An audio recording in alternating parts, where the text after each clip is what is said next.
Break के बाद स्वागत है आपका। चर्चा जारी है, क्यों दहशतगर्द बार बार अपने मंसूबे में कामयाब हो जाते हैं। आखिर क्यों ऐसा होता है, आखिर क्या है कारण, क्यों दहशतगर्द कामयाब होते हैं, क्या होती है साजिश, आइए देखते हैं।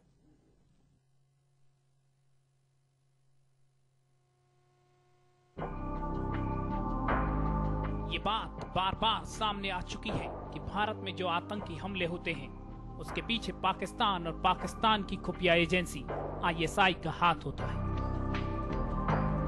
इसके बाद भी हम पाकिस्तान के साथ सख्ती से पेश नहीं आते हैं। भारत में आतंकी हमलों के जिम्मेदार खूंखार आतंकवादियों को पाकिस्तान ने शरण दे रखी है, लेकिन भारत फिर भी पाकिस्तान के ऊपर कोई दबाव नहीं डालता है। भारत के पास इस आतंकवाद से निपटने के लिए कोई ठोस रणनीति भी नहीं है। आतंकवाद को रोकने में मिल रही असफलता का एक कारण खुफिया विभाग की नाकामी भी है, और खुफिया विभाग द्वारा जो सूचनाएं एकत्रित की जाती हैं, गृह मंत्रालय के अधिकारी उनका सही विश्लेषण नहीं कर पाते हैं। ऊपर से फेलियर मंत्रियों को ही बार बार महत्वपूर्ण मंत्रालय सौंप दिए जाते हैं। देश में आतंकवाद से लड़ने की क्या नीति हो, इस पर सभी राजनीतिक दल एक मत भी नहीं होते हैं। अमेरिका में वर्ल्ड ट्रेड सेंटर पे हमला हुआ था, इंग्लैंड में बम धमाके हुए, वहां के सभी दलों ने एक मत होकर उनके खिलाफ जंग का ऐलान किया और कड़े कानून बनाए। इसीलिए वहां आतंकवाद में कमी आई, लेकिन यहाँ तो आतंकवादियों को मटन और बिरयानी परोसी जाती है, तो जाहिर सी बात है कि आतंकवाद कैसे कम हो। और इस वक्त फोन लाइन पर हमारे साथ जुड़ चुके हैं national forum for integrated security fins के अध्यक्ष जसबीर सिंह जी। जसबीर सिंह जी, आपका स्वागत है HBC न्यूज पर।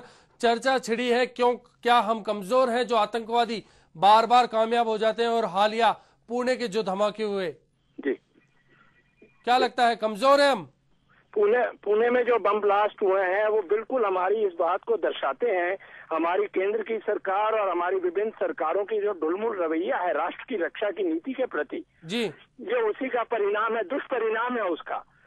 हम आज दुनिया में एकमात्र ऐसा देश भारत है जो हमारी सुरक्षा को चुनौती देने वाले आतंकवादियों और अपराधियों के प्रति बहुत ही ढिलमुल का रवैया हमने अपना रखा है। जसवीर जी, पिछले जो आप फिंस के जो लगातार सेमिनार हुए जिसमें लगातार सुरक्षा अधिकारी आए, उन्होंने भी कई राय दी थी देश की सरकार को, राज्यों की सरकार को, किस तरह से आम आदमी की सुरक्षा और आतंक के से मुक्त एक माहौल बनाने के लिए क्या किया जाना चाहिए। आपको क्या लगता है कि क्या आतंकवाद के खिलाफ लड़ाई लड़ने में हमारी क्या कमजोरी है और हमें क्या करना चाहिए? इसमें देखिए, एक तो मुझे लगता है कि जो हमारे देश की जो रक्षा नीति है वो वोटों की राजनीति के भेंट पड़ गई है जी। हम आतंकवादियों को और हमारी सुरक्षा को चुनौती देने वाले और हमारे देश के मासूम नागरिकों की हत्या करने वालों के प्रति जो हमारी जो जीरो टॉलरेंस पॉलिसी होनी चाहिए जी, जीरो टॉलरेंस पॉलिसी के बजाय हमारी 100% टॉलरेंस की नीति बन गई है जी। हम आतंकवादियों को पकड़ने में ढिलमुल रहते हैं, उन पर मुकदमा चलाने में ढिलमुल रहते हैं, और मुकदमे चल जाते हैं तो उनको सजा देने के अंदर हम ढिलमुल रहते हैं। जसवीर जी, एक पूर्व सुरक्षा अधिकारी अभी कह रहे थे हमसे बातचीत में कि आतंकवादियों को डर पाकिस्तान में है, हिंदुस्तान में तो उन्हें सुरक्षा मिली हुई है। पाकिस्तान यदि बिना किसी कार्रवाई के लौट जाते हैं तो पाकिस्तान में उनको मार दिया जाता है, लेकिन हिंदुस्तान में कार्रवाई करने के बाद उन्हें एक प्रकार से प्रश्रय मिल जाता है और जीवन दान मिल जाता है। बिल्कुल, वो सुरक्षा के जो अधिकारी कह रहे हैं बिल्कुल ठीक कह रहे हैं। हमारी सरकारें ना तो उनको, मैं जयपुर के अंदर बम धमाके हुए आज 4 वर्ष से ज्यादा हो गए हैं जी, और जिनको पकड़ा भी, जिन अपराधियों को, उन पर आज भी हम मुकदमा नहीं चला पा रहे हैं जी। और हमारी संसद पर हमले करने वालों की सुरक्षा पर हम करोड़ों रुपया खर्च कर रहे हैं और उनको सजा नहीं दे रहे। सुप्रीम कोर्ट ने वो फैसला दे दिया मौत की सजा देने के बाद भी आज 6 वर्ष से जो फाइलें हैं वो सरकार के विभागों में और राष्ट्रपति भवन के अंदर घूम रही हैं। जसवीर जी, एक बड़ा सवाल उठता है कि हमारी सरकार में राजनीतिक इच्छा शक्ति की कमी है, इसके चलते सब कुछ ये हो रहा है। लेकिन क्या आम आदमी को ऐसे माहौल में क्या करना चाहिए कि कम से कम हम अपने देश को, अपने राष्ट्र को आतंकवाद से बचा सकें? देखिए, आप बिल्कुल ठीक कह रहे हैं कि हमारी सरकार जो है बिल्कुल कोई नीति नहीं अपना रही है, वोटों की राजनीति। अब ये जनता का कार्य है कि जनता सरकार को मजबूर करे कि वो देश की सुरक्षा के नाम पर की बात पर और हमें जो चुनौतियां मिल रही हैं उस पर हमारे को ऑल इंडिया एक कंसेंसस बिल्ड करना चाहिए। और सारी राजनीतिक पार्टियों का ये कार्य है, जैसे राष्ट्रवादी जो दल है उनको इस संबंध में एक सर्वसम्मत नीति बनवानी चाहिए और उसके ऊपर कोई भी सरकार आए, किसी भी दल की सरकार आए, उसको बिल्कुल ऐसी इच्छा शक्ति दिखानी पड़ेगी और ये संदेश देना पड़ेगा दुनिया भर में कहीं पर भी जो आतंकवादी हैं कि अगर हम हमारे देश में कोई भी हमारे नागरिकों की सुरक्षा पर कोई जो खतरा पैदा करेंगे या आक्रमण करेंगे उनको किसी भी किसी से बख्शा नहीं जाएगा। जी जी, बहुत बहुत आप ऐसा संदेश नहीं देंगे देश की सुरक्षा के साथ और हमारे नागरिकों की रक्षा के साथ ऐसा खिलवाड़ होता रहेगा। जी जी, बहुत शुक्रिया जसबीर जी हमसे चर्चा के लिए, हमसे जुड़ने के लिए। ये थे फिन्स के जनरल सेक्रेटरी जसबीर सिंह जी जो बता रहे थे कहीं ना कहीं ढुलमुल जो रवैया है वो हमारी कमजोरी को बताता है, कहीं ना कहीं दहशतगर्दों के हौसले इसीलिए बुलंद हो जाते हैं। हमारे संवाददाता राकेश ने जयपुर का भी हाल जाना, क्या कहा जयपुराइट्स ने, आइए सुन लेते हैं।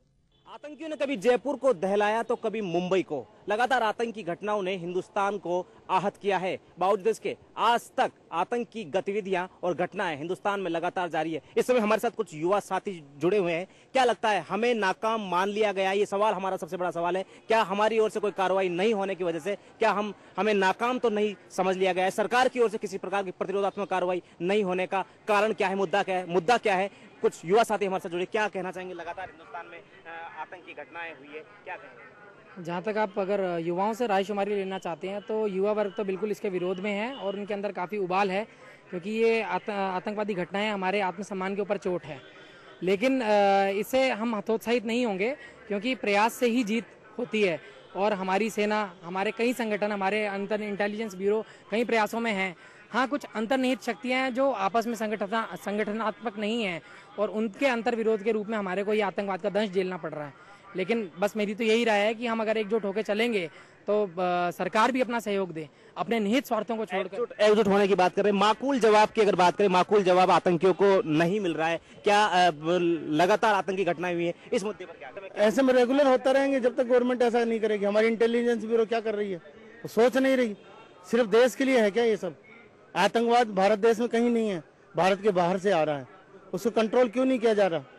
सरकार को चाहिए उसको कंट्रोल करे, एक्शन ले, उसके ऊपर तीव्रता से एक्शन लेना क्यों नहीं चाहती नहीं है सरकार। क्या लगता है, अमेरिका में एक बार आतंकी घटना होती है और इतना अच्छा परिणाम उसका जो अमेरिका की ओर से कार्रवाई की जाती है, लगातार पूरा आतंक का गढ़ को नेस्तनाबूद किया जाता है। हिंदुस्तान में कहाँ कमी है? क्या हम नाकाम हो चुके हैं? हम नाकाम नहीं है, हमारी सरकारी एजेंसी नाकाम है। वोटों की जो राजनीति है वो बड़ी बढ़ चढ़ करके है। हम किसी के ऊपर, हम क्या अमेरिका से क्या दबते हैं? क्या सोने की चिड़िया हैं? हमारे देश के बाहर के लोग जितने भी हैं इंडिया वाले ही हैं सारे।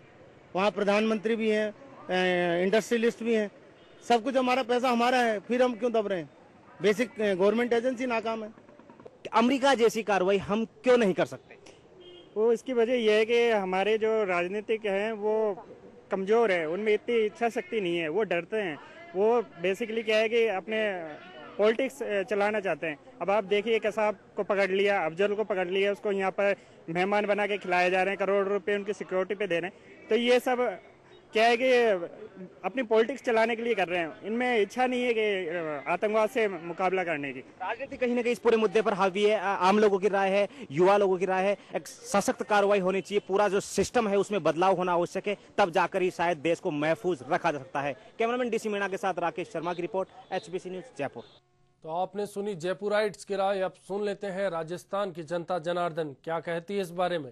ज़्यादा जिम्मेदारी सरकार की ज़्यादा मानता हूँ कि सरकार इस संबंध में कुछ पहल भी नहीं करती है और इसके लिए कोई कड़ा कदम भी नहीं उठाती है। और सब जने जिस तरीके से कि जिम्मेदारी लेना, जो एक बम विस्फोट के बाद में, उसके बाद भी उनके ऊपर कोई कड़ी कार्रवाई नहीं होती है। हमारे देश भारत में ही नहीं वरन पूरे संसार में आतंकवादियों की गतिविधियां बढ़ रही है। ये आतंकवादी जो है वो देश को कमजोर करने की कोशिश कर रहे हैं। पूरा विश्व इससे जूझ रहा है और हमारे हिंदुस्तान में तो विशेषकर कुछ राज्यों में इसका बहुत प्रकोप है। फिर भी पिछले कुछ समय में इन घटनाओं में बहुत कमी आई है, लेकिन यदा कदा ऐसी घटनाएं होती रहती हैं और हम विश्वास करते हैं कि सरकार इसके बारे में सख्त कदम उठाएगी ताकि आगे से ऐसी घटनाएं नहीं हो। उन्होंने ये दिखा दिया है कि हम कमज़ोर नहीं हैं, हम चारों तरफ पूरे देश में फैले हैं और यदि इस प्रकार सुरक्षा नहीं की गई देश की तो देश में कभी भी भयानक स्थिति हो सकती है और देश में अराजकता चारों तरफ फैल सकती है। और हर तरह के जो आतंकवादी संगठन है, आतंकवादी लोग हैं, वो लोग देश को नुकसान पहुंचाते हैं और इस नुकसान पहुंचाने की वजह से हिंदुस्तान की जनता भयभीत रहती है। आतंकवाद से निपटना इस सरकार के बस का रोग नहीं है, क्योंकि ये रीढ़ विहीन सरकार है। नेतृत्व में एक सक्षम सरकार बने और टाडा जैसे महत्वपूर्ण कानून, जिसको कानून कांग्रेस सरकार ने निरस्त किया है, ऐसे मामले जिम्मेदार है पुनः आतंकवाद को मुंह फैलाने के लिए। आतंकवादी हमले हो रहे हैं वो निश्चित रूप से एक दुखदनीय बात है। इस ओर केंद्र सरकार गंभीर नहीं है, गृह मंत्रालय को इस ओर ध्यान देना चाहिए। तो वो हमारी सरकार के लचीले रुख के कारण हो रहे हैं, जो कि आज अभी कल जो बम विस्फोट पुणे में हुआ था उसके खिलाफ अभी तक सरकार को कोई सबूत नहीं मिला है। देश में आतंकवादी आते हैं और उल्टे सीधे हमले करके इस तरह के हमले करके चले जाते हैं। विदेशियों को भारत लेके आते हैं और भारत से बाहर जो भेजते हैं उसमें बहुत अच्छा पैसा इनको मिलता है। पैसों की वजह से ये बाहर वाली पब्लिक जो यहाँ पर आ रही है उससे खुफिया तंत्र और ये सब इसमें शामिल है। खामियां क्या है तो जासूसी तंत्र की है। भारत का जो जासूसी तंत्र है वो इस वक्त लचीला है। आंतरिक जो सुरक्षा है वो भी खतरे में रहती है, जो सामान्य सौहार्द वो बिगड़ता है। अभी भी कमज़ोर नहीं है, कमज़ोर हमारा कानून है। अगर गवर्नमेंट इस कानून को ऊपर सख्ती से अगर पालना करती है तो ये आतंकवादी बिल्कुल प्रवेश नहीं करेंगे। लंबे कोई से भी आतंकवादी के खिलाफ लंबे पकड़ नहीं होने चाहिए। उनको तुरंत फैसले होकर, तुरंत कार्रवाई होकर उन पर अंजाम जो भी हो तुरंत देना चाहिए। और जितने भी जो आतंकवादी संगठन है सिमी को तो प्रतिबंधित ही कर दिया गया है भारत में। ये भी कांग्रेस सरकार ने किया है।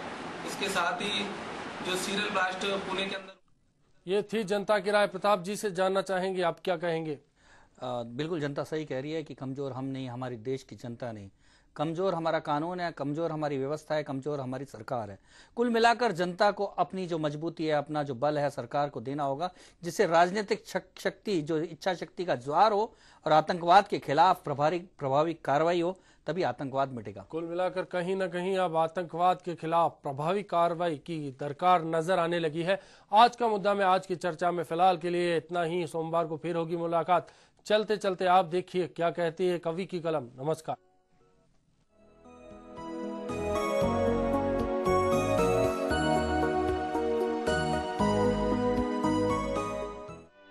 अब तो दहके अंगारों में मानव जीवन सोता है। भारत का पूरा मौसम शोलों से घायल होता है।